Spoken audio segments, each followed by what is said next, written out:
পাগলা মসজিদে কি দান করা যাবে? আবার জিজ্ঞেস করছেন আপনারা।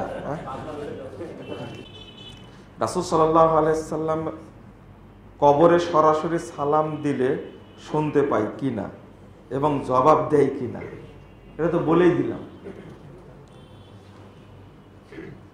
মৃত ব্যক্তিকে, এটা কুরআনের আয়াত আসছে, যদি আল্লাহ শোনানোর তৌফিক দেন তবে কি শুনতে পান।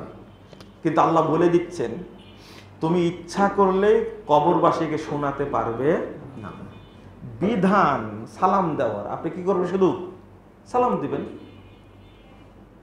আমরা বলি না আসসালামু আলা আহলি দিয়ার মিনাল মুমিনিনা ওয়াল মুসলিমিনা ইয়ারহামুল্লাহুল মুস্তাগফিরিন ওয়াল মুস্তাকদিমিন ওয়াল মুস্তাখিরিন নাসআলুল্লাহু লানা ওয়া লাকুমুল আফিয়া। এই দোয়াটা পড়ি, যেটা আপনি শুধু এতটুকু পড়বেন, কিন্তু এই বিশ্বাসটা থাকতে হবে না যে আমার সালামটা তিনি শুনলেন এবং সাথে সাথে কি উত্তর দিলেন। আপনি কি ফাজাইল আমল পড়েছেন নাকি? এই বিশ্বাস করতে থেকে আসলো আপনার ভিতরে? এই ফাজাইল আমলের প্রভাব এটা যে আল্লাহর নবীকে সালাম দিলাম, তিনি উত্তর দিলেন এবং এই সালামের ইয়াটা কি বলে যে উত্তরটা আমি শুনতে পেলাম না। এরকম বাজে আকীদা এগুলো সব। আপনি শুধু সালাম দিবেন। আচ্ছা, এই দায়িত্বটা আপনি পালন করলেন কেন? আমি বলি, আপনি দেশ থেকেও আল্লাহর নবীর কাছে সালাম পাঠাতে পারবেন।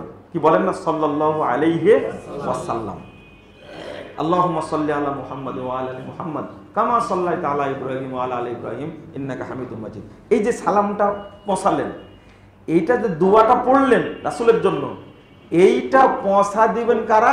ফেরেশতারা। কারা? ফেরেশতারা। তা আপনি আগে পৌঁছাতে পারবেন না ফেরেশতারা পৌঁছাতে পারবেন? তো ফেরেশতার দায়িত্বটা আপনি নিলেন কেন? তাই না? আপনি নিলেন কেন দায়িত্ব? এই দায়িত্ব আল্লাহ ফেরেশতাদের দেয়। আপনার দায়িত্ব শুধু কি পড়া। কি করা? পড়া। কেউ যদি জিয়ারত করতে যায় তখন সালাম দিবে, শেষ। কিন্তু ফেরেশতার দায়িত্ব আপনাকে নেওয়ার কথা বলেন, এটা বেদাত। সালাম পৌঁছে দেওয়াটা কি বেদাত।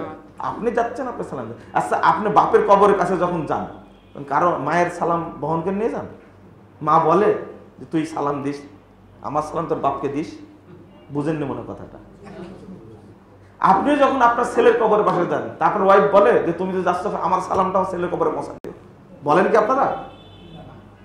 কারণ আপনি মনে করেন ছেলে মরে গেছে, ও শুনতেও পাবে না, ও সালাম পৌঁছাতে কি করব। কিন্তু নবী কি আছে? জীবিত আছে, এই জন্য সালাম পৌঁছা দিচ্ছেন। নাউযুবিল্লাহ, আস্তাগফিরুল্লাহ।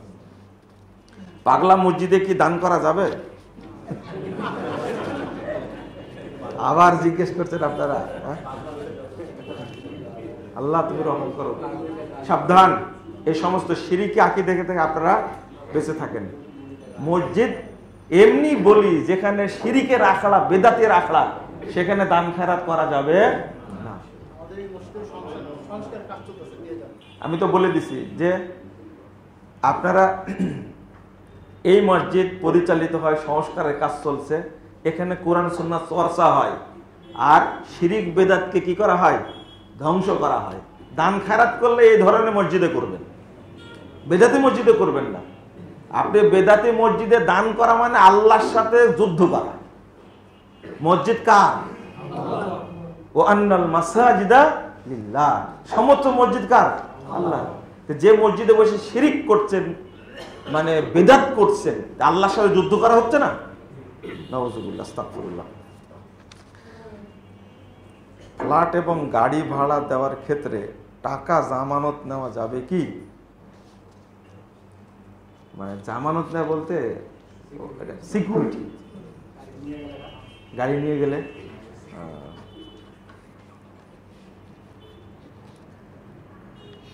এই জামানত চলবে না, চলবে না। আপনার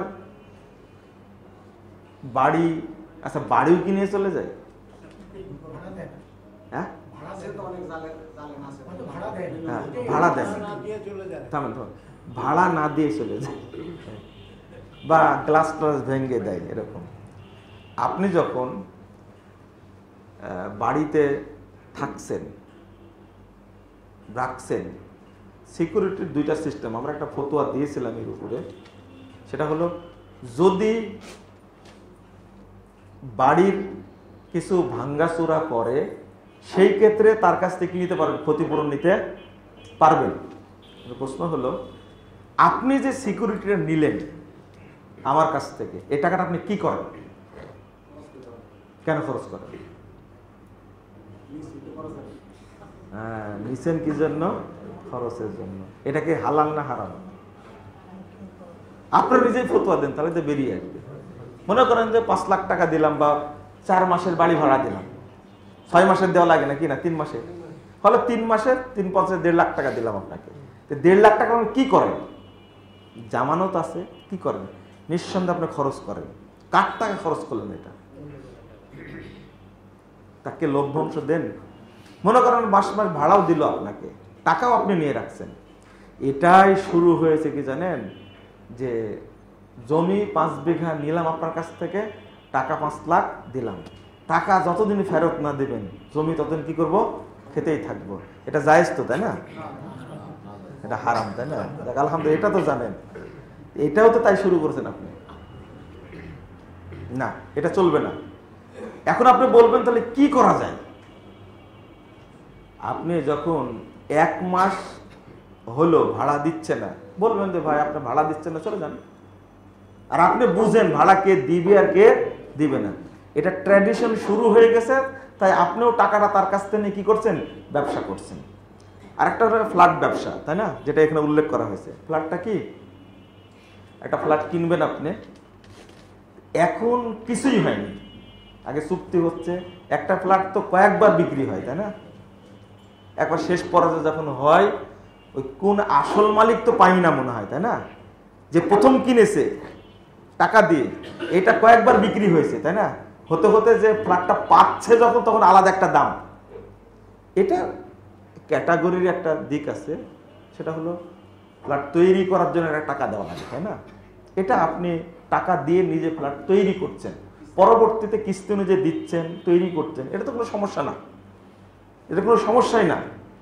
এতে একটা সমস্যা আছে, ওই টাকাটার যাকাত আপনি দেন না। কি দেন না? যাকাত দেন না। ফ্ল্যাটে যত টাকা কাজে লাগাইছেন, বছরে আপনি হিসাব রাখবেন, এই টাকাটা যাকাত আপনাকে কি করতে হবে? দিতে হবে। কারণ যদি এটা ব্যবসায়ী হয়, টাকা আপনাকে দিতে হবে। আর যদি মনে করেন যে আমি এই বাসাতে থাকবো, তাহলে যাকাত দিতে হবে না। কিন্তু একজন মানুষের কয়টা ফ্ল্যাট লাগে থাকার জন্য? একটা। কিন্তু আছে কয়টা আপনার? এই যে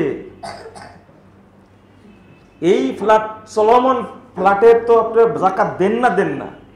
ফ্ল্যাট থেকে যে ভাড়াটা আসে বছরে, এই ভাড়ারও যাকাত দেন না। অস্বচ্ছতায় ভরপুর একবারে। আচ্ছা, আমার চশমাটা কোথায় গেল জানো? আচ্ছা, পকেটে ঢুকেছে, তাই না? একটু সমস্যা হয়তো,